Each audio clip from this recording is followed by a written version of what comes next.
Al Milne joins us now. So we've heard from the people and the contenders. Now I want to get a sense of how business is doing, and businessmen don't come much bigger or well known than Al Milne here. Is the former CEO of Skytrans, former Qantas executive, the former boss of Air Niugini as well. So he knows what he's talking about.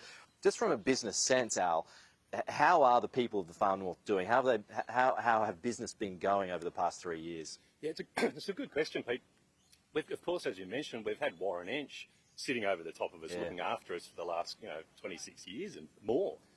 So it's going to be interesting for the two new candidates to see who can step into those shoes. The last 3 years has been good for Cairns. We've seen a return in our numbers.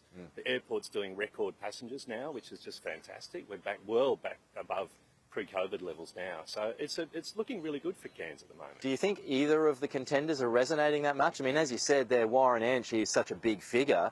And now the community, and 80% of the voters in Leichhardt are in Cairns. I mean, do they know the candidates? I think that's going to be the big catch, is who can swing that popularity vote, because that's what Warren had. And they're both new, and they're both going to have to put in a fair amount of work over the next week to try to claw that back. So when it comes to running a business here, is there a suite of policies that's better for business at the moment, whether it's the Liberals or whether it's Labor?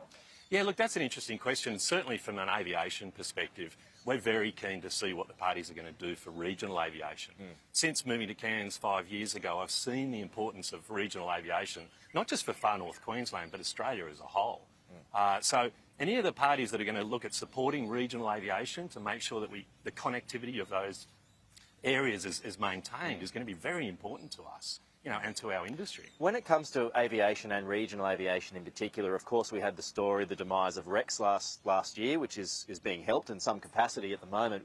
What sort of opportunities does that present for the smaller airlines, and what help do you think the government, whoever wins this Saturday, could be providing to those smaller operators? Yeah, look, it's a really good question, Pete, because there are a lot of smaller operators out there. It isn't just Rex as the regional airline in Australia.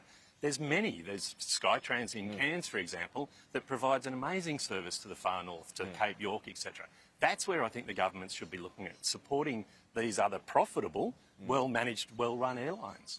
We've seen a lot of, when it comes to business too, I mean, all around the country we've seen a lot of businesses go under, the cost of living, etc. But just as a local, I'm wondering, are people still out and about? You mentioned that the tourism's pretty good here, the airline's full. I mean, Is it caught in the grips of the cost of living crisis or not? Look, it is. It's difficult, and especially Far North, things are more expensive up here. We have a long way to ship items to get to here, and even worse, further north. So, it is a pressure, and, the two candidates are going to have to look at that. All right. Al Milne, good to see you. He's also a friend of mine, so doubly good to see you this morning. And, my mum's just emerged behind the camera. We can't turn that around. Do you want to come and talk about... No, you can't. You don't have a microphone. Forget that. That's us for the moment. Kenny, back to you. So there's just a little flavour of how things are going, sans my mum, Jenny, this time around, unfortunately.